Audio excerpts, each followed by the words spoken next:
This draft has been considered one of the worst drafts in recent history. Last year we had Victor Wembanyama and Scoot Henderson. The year before we had Paolo Banchero. The year before that we had Cade Cunningham. The year before that we had Anthony Edwards and LaMelo Ball. And the year before that it was Zion and Ja. And then it was Luka and Ayton and Trae Young. And then it was Tatum and Simmons, and it goes back and back and back. And we've had a bunch of really good drafts in the past decade, but lots of NBA fans have been viewing this one as one of the worst. Personally, I don't think it's really as bad as people say. I could see why they would say that, because there's not really a top guy in this draft, at least as far as we know so far. Even the top three. It's just a bunch of guys who are pretty good at basketball and good enough to get drafted. I think people have definitely underrated the draft. I didn't get to make a mock draft. I wanted to, but this is kind of, I guess, my mock draft. The draft was like 3 months ago. So, no, not 3 months ago, 2 months ago. Still not great, but it is what it is. It's better late than never, you feel me? So let's get right into it. With the first pick in the 2024 NBA Draft, the Atlanta Hawks select Sarr and Risacher from Lyon, France, and France's JL Boron-Bresse. I expected the Hawks to draft Alex Sarr, but Sarr and Risacher was, or at least I had him as the second best prospect, or at least the top three. So I didn't think this was really that bad of a pick. Two-way sharpshooter. My comparison for him, skinnier OG Anunoby / Mikal Bridges. Very lengthy, great shooter, corner specialist, really good scorer, pretty good defender, overall really good player. He was the guy in the draft who I saw having the least weaknesses. He was just pretty good at everything, especially shooting, and he didn't really have that much stuff that he was really bad at. Because on the defensive side, I see him being pretty good, and he's already a great shooter. So hopefully the Hawks that could translate over. It was either between him and Sarr for the first pick. I thought Sarr should have gone first because I thought it would be pretty good if they could have a big there, and they already had a few wings, but they made a few trades. Saddiq Bey's not there anymore, and now that leaves more space for Risacher to get the spot. Don't know exactly what the direction of the Hawks is right now because it's kind of weird over there, but I think Risacher is definitely a good pick. Is he the pick I would have made? Honestly, considering that they traded Saddiq Bey, maybe. Because they do have a slightly different looking team now. So he might have been the pick that I made. It was really a toss-up between Sarr and Risacher, so I don't see them going wrong here. Both French prospects were definitely really good, so they made a good pick. If I had to give this a grade, let me give grades, why not? If I had to give them a grade, A, I'll give them an A, because like it's the pick I would have had them making. I'm grading, A+ is if you take the pick that I think was like definitely the 100% best fit pick. I say this is an A because it's a really good pick. Top 3 prospect in the draft, not many weaknesses, so it fits. With the second pick in the 2024 NBA Draft, the Washington Wizards select Alex Sarr from Toulouse, France, overtime elite and Australia's Perth Wildcats of the NBL. I had the Wizards drafting Nikola Topic, who fell drastically in draft stock. I was really high on Nikola Topic when I first saw his highlights, and he was really high on the draft boards early on, like back in February, but now he fell. I don't know really why. He was still really good, like 6'6" guard, international, fast playmaking 3-level scorer, that's the description. My comparison for him was a taller De'Aaron Fox. But let me stop talking because this isn't the guy who got drafted. I'll save that for when he actually is. The one who got drafted was Alex Sarr. So I can't really blame the Wizards for making this pick. For me, it didn't make as much sense. But I guess it does still fit because really the biggest thing for the Wizards, they have a bunch of wings. They have Bilal Coulibaly, Denny Avdija, Corey Kispert. They've just been drafting wing after wing after wing for the past 3 years. And they've been slightly underachieving. Not bad, but not exactly good. So I was thinking getting them a point guard who can be the spark, the revolution of this franchise. That would be pretty good for them. And they took Sarr instead. And Sarr can still be a good big man. Like, he can run 5 for them, and it wouldn't be bad. I mean, they're not going to be a good team, obviously, but it wouldn't be bad. And especially with the offseason moves they made, they added Valanciunas, they added Malcolm Brogdon, and they're gearing up to have a solid starting lineup already. With probably, I'm guessing it would be Brogdon, Poole, Koulibaly, Kuzma, Valanciunas, and then Sarr off the bench, which isn't bad. And Sarr is going to be taking a back seat, but it's not like they're going to prioritize getting Valanciunas minutes. Valanciunas is pretty old. Sarr should be getting a good amount of minutes, if not equal to the minutes that Valanciunas is going to get. Or not equal, but like a little less. He should be getting a good amount of minutes regardless, because he's the second pick. People, like I said, they're underrating the draft class, but still, two-way interior threat. My comparison for him was a taller Kevin Garnett / shorter Wemby. I think shorter Wemby's a little crazy because Wemby's a one-of-a-kind guy, and I didn't understand that as much because I made this like back in February when it was still the season. We still saw how good Wemby was, but like not to the extent that we see now. Good size for a rookie because he's like 7 feet tall, but still a little skinny, but regardless. Skilled finisher around the rim, very athletic, good defender, good rebounder, and skilled post player. Works well in screen-based offense. So if him and Brogdon are running a lot of screens, then I see that working really well. And like I said, I had him going to the Hawks where he could work with Trae Young. That would be really cool, a lot of the pick and rolls they run. Going to the Wizards, I don't know how good he's gonna do. I'm a little worried. He was doing pretty bad in Summer League, but you never can really use Summer League to judge players too much. So at the same time, you gotta keep that in mind. Overall, though, I think that this is a solid pick. Because originally I had them picking Nikola Topic. I think I'll give them a B+. Because it's not the best pick they could have made, but it's solid. Definitely solid. With the 3rd pick in the 2024 NBA Draft, the Houston Rockets select Reed Sheppard from the University of Kentucky. I was high on Reed Sheppard, but I wasn't exactly this high. I had the Rockets taking Risacher because in this situation he was still on the board. Reed Sheppard isn't a bad pick by any means. It's just not exactly the pick that I expected because they have a few guards over there already, not a lot. No, they do have a few guards. They have Amen Thompson. I completely forgot. They have Amen Thompson. They have not Scoot Henderson. They have Fred VanVleet. They have Jalen Green. So they have a few guards over there already. And Amen could run the 2 because he's like 6'7". But still, I don't know. I just thought it was kind of weird. But then again, it does make sense because Reed Sheppard is, like I said, one of my favorite prospects in this draft. Probably one of the best shooters in the draft. Guard from Kentucky, two-way sharpshooting playmaker. My comparison for him was a better defensive Steph Curry. Of course, he's not Steph Curry level, but great shooter, really good ball handler. Solid finisher, great passer, active on defense, a pretty good on-ball defender. Only issue was he was a little small for today's NBA, but they have Fred VanVleet on their team, so he's not even the smallest point guard on the team. I think Reed Sheppard is a really good pick for the Rockets. The Rockets have a really cool young core where they just have a bunch of guys. It's kind of like what the Magic had going on for the past few years. And I think I could definitely see this growing and building to where in a few years we see Jabari Smith get better, Sheegan's already getting better, VanVleet's already good leading the team, Jalen Green's slowly getting better. The team, in a few years, we could see them actually starting to make noise in that Western Conference. And even though the Western Conference is tough, and I don't think they're going to do much this year, I like the Reed Sheppard pick. I definitely think he's going to be a good guy for the team. 3rd pick is kind of crazy in my opinion. I think they could have got him later. That's just, but then again, he was really good though. I'll give him a A-. I have no problems with the pick. It's just it kind of surprised me, I guess. But overall, good pick.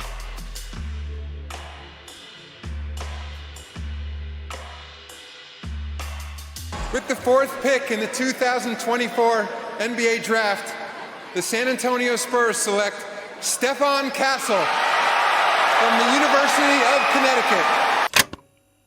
Now, I saw this coming because Stephon Castle's stock went up crazy after he won the national championship. I did, of course, see some red flags, especially when I was watching some of his highlights originally.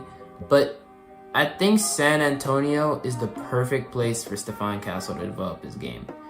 If he went anywhere else, I don't know if he would have been as good of a prospect as he would if he went to San Antonio, because San Antonio, he's going with Pop. And Pop is getting old, but it's still Pop. We've seen Pop develop these guys when it comes to Tony Parker, Manu Ginobili, all these guys from like years ago, and now he's starting with Wemby, like as his replacement Tim Duncan, I guess. And we have Stephon Castle as a replacement Tony Parker, if you want to say that. At least so far. I like the pick because Stephon Castle is definitely a type of guy who fits what Pop would want to do. Good playmaker, good defender, rebounder, 6'6", so a pretty good size for a guard. He's a point guard, really. My description, two-way slashing playmaker. Comparison, less shooting Drew Holiday. The only thing was his shooting was very questionable, so I'm a little worried about that. Like the overall, the Spurs they have pretty solid shooting, but like not great. I mean, they added Harrison Barnes, which could help with that, and they still have Cullen Johnson, who's not bad. They have Devin Vassell, who's pretty good, but still overall, I don't know how much I trust the shooting of the Spurs. That could definitely be a thing that's developed later on, but it's just, that's the main issue I had with Stephon Castle, where he was a really good all-around PG, but not the greatest shooting. But I think he's going to be really good, especially in the Spurs system, growing up with Wemby, Sokan, Vassell, that little young core they got going on over there. I think it actually works pretty well. I originally had them picking, as I could check here, I think it was Reed Shepherd. Yep, I had them picking Reed Shepherd. So I had Reed Shepherd going 4. But Stephon Castle still is a pretty good pick. He fits in San Antonio. I had him going to San Antonio at 8. So he fits. I think it's not a bad pick at all. Since it's the Spurs, I'll give them an A, an A-, because it's not as good as the Hawks pick, but A-. It's still solid. It's still pretty good. Overall, I like it.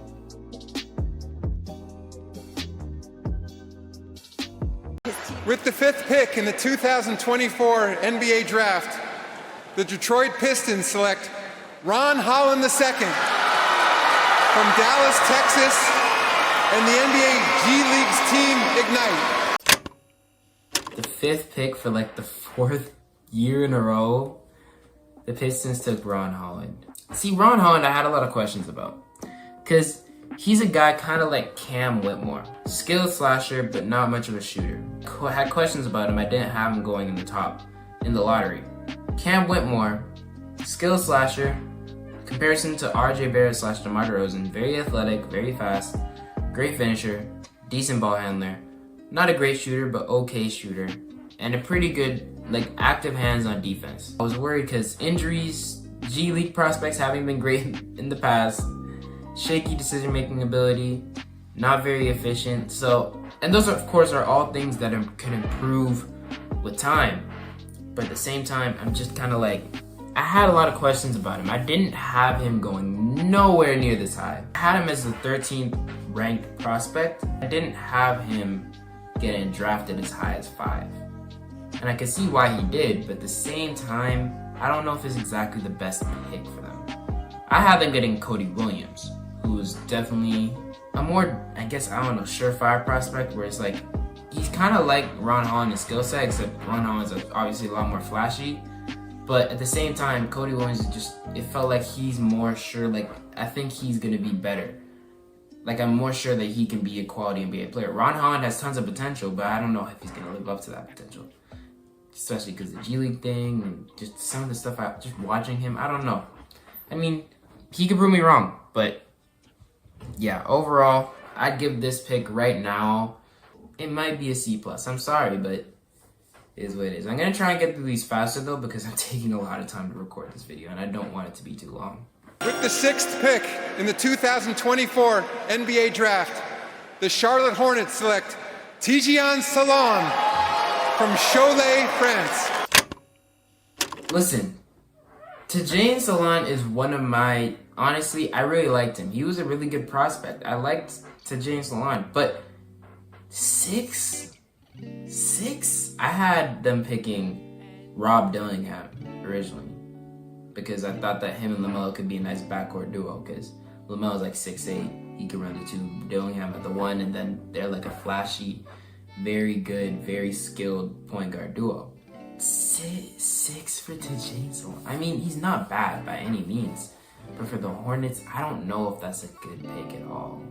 He's a good guy for LaMelo because he's a shooter, he's a defender. Let me go down to his comparison, or to his report, because I did like Tidjane Salaun, don't get me wrong.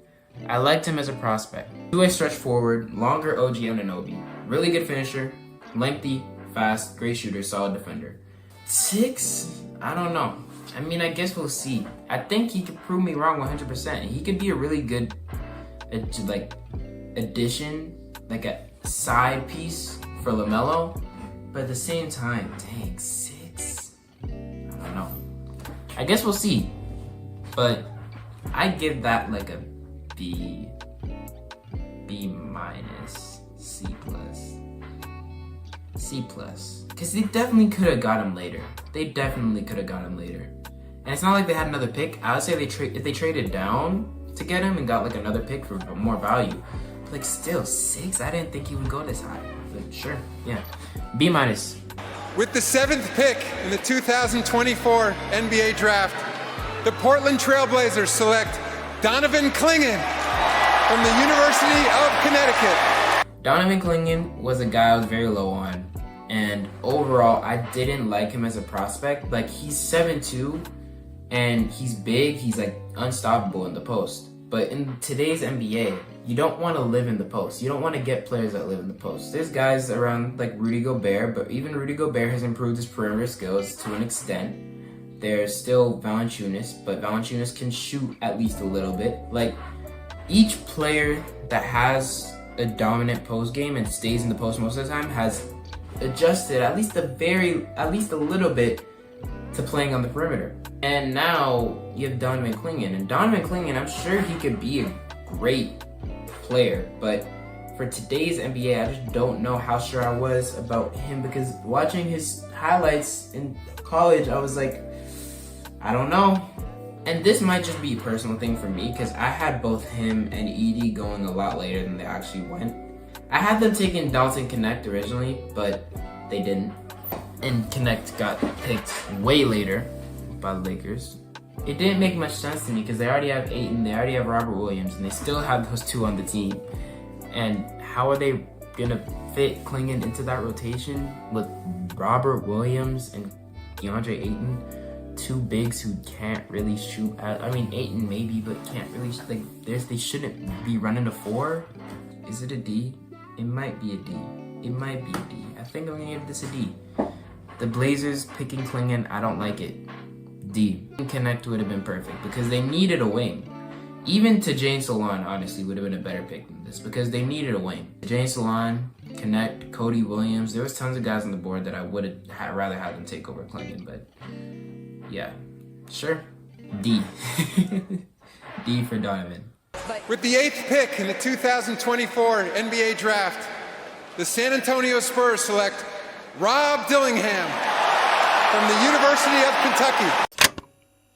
The Spurs had this pick, and I had them taking Stephon Castle, but they took him at 4, so I probably would have had them, depending on still who was, of course, with who was on the board, I probably would have had them taking Rob Dillingham.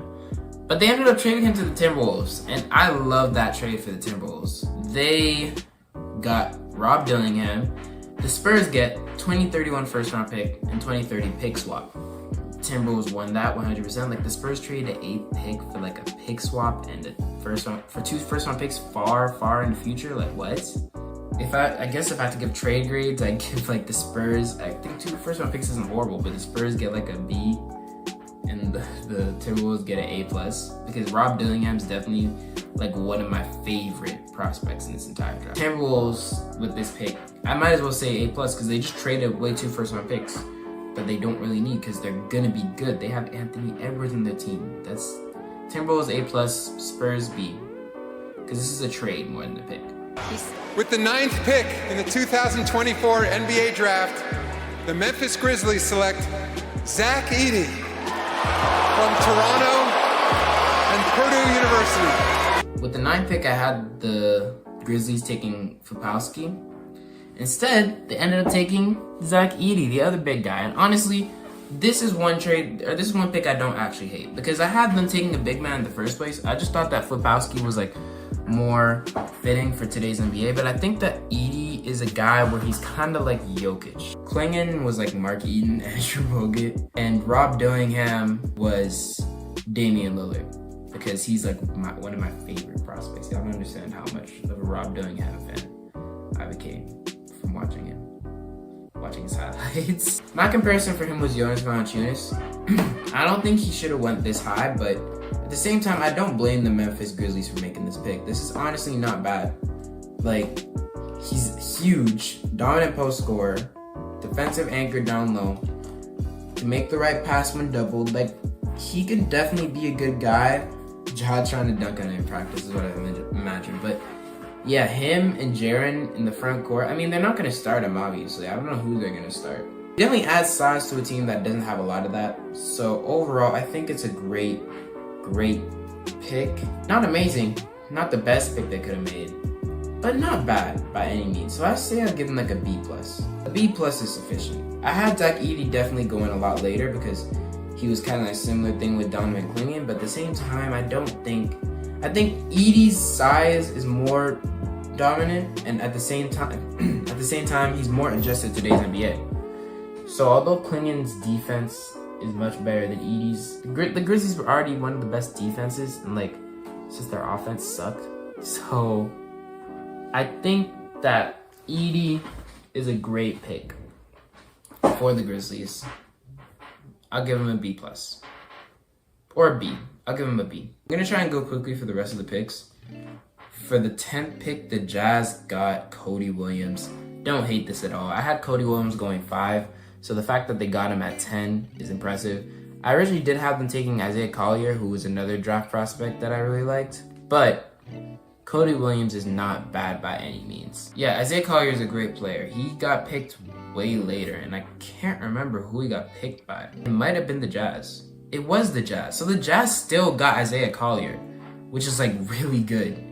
They got Collier and Cody Williams. I thought Collier was a really good player for the Jazz, and then Cody Williams, just good player all around. He could really fit in most of the teams that were drafting. So, great job for the Jazz. For this pick, for the 10th pick, I'll give them like a... I mean, there's not really much I would have rather had them do. They could use that all-around skill from Cody Williams, so I guess I'd give them a B+. It's a good pick. It's a good pick. Chicago took Matas, and I expected him to come off the board eventually. Like, this is the guy that we'd always see in the past 2Ks and the far drafts ahead. We'd see, oh, Matas Buzelis, even though we pick him because he just turned into a star. I think this is a great pick for the Bulls specifically because the Bulls just need help. I originally did have them taking Jacoby Walter, who my Raptors got, and I was really happy about that. But Matas is still a good guy. Like, he's a G League guy, but I don't know. He has a ton of potential. He's like 6'11", and he's like a guard / like a small forward shooting guard type guy. So I think on the Bulls, a team that's trying to get through a rebuild right now, I think that's perfect. With Giddey you got over there, you got Kobe White. You still have Zach LaVine and Vucevic, which is kind of an issue. But I mean, overall, I like it. I do really like it. So I think this could be a really, really good pick for the Bulls. B+, A-, honestly, A-. The Thunder got Nikola Topic. Now this is the guy I had going top 3. Man, Nikola Topic, y'all are sleeping. The Thunder got a steal. 6'6" from Serbia, fast playmaking, 3-level scorer. Like I went through all this. Very good shooter, unique ball handling ability, pretty good defender, skilled finisher at the rim, can finish with contact, good playmaker, good size. Like, come on now. Come on now. Nikola Topic is a beautiful pick for the Thunder, and I think he's going to be great in OKC. The young core that the Thunder are building right now is amazing. They traded away Giddey, and they got back another tall European, not European, Giddey isn't European, tall, white point guard in return. But yeah, Nikola Topic is great. I love this pick for the Thunder. Great job. A+. A+ for the Thunder for the 12th pick, because Nikola Topic is amazing. The Kings got Devin Carter. Everybody knew they were going to do this because Devin Carter did get a guarantee from a team in the lottery that he was going to get picked. And it was the Kings. I had him going 2 picks later, but I knew Devin Carter was like really good, like a top 10 prospect in the draft, apparently, according to me. He's 22 years old, but skilled 3-level scoring playmaker, shorter Shea/Gilbertiness, smart player, high ball IQ, plays at his own pace, can finish through contact, good shooter, fast, core vision, skilled, and smart enough to break down defense. One of the most NBA ready prospects, good on-ball defender, great vertical, also great off-ball defender. Only issue is he's 6'2", but like, Devin Carter is one of my favorite prospects as well. I really like him. I think he's gonna do great in Sacramento, and now they got DeRozan over there, like Malik Monk, Keon Ellis, Keegan Murray, Trey. Like that's a scary team over there. That's a scary team. I think the Kings are gonna be great, and Devin Carter can definitely add to that because, like I said, one of the most NBA ready prospects in the draft. Don't sleep. That's definitely an A. That might be an A+. That's an A. That's an A. That's an A. Because we already knew he was gonna go there, and he deserves, like, that's a good spot for him anyways. The only issue I had with them was like they already have Davion Mitchell, but they gave Davion Mitchell to the Raptors. So I think that's a good pick. A. And now with the last pick in the lottery, we have the Portland Trail Blazers picking yet again Bub Carrington, aka what's his name? I know his name, Carlton Carrington. That's his real name. And they traded him to the Wizards. The Wizards gave Deni Avdija to the Blazers for Malcolm Brogdon, the 14th pick. So the Wizards get a point guard, which is what I wanted them to get originally.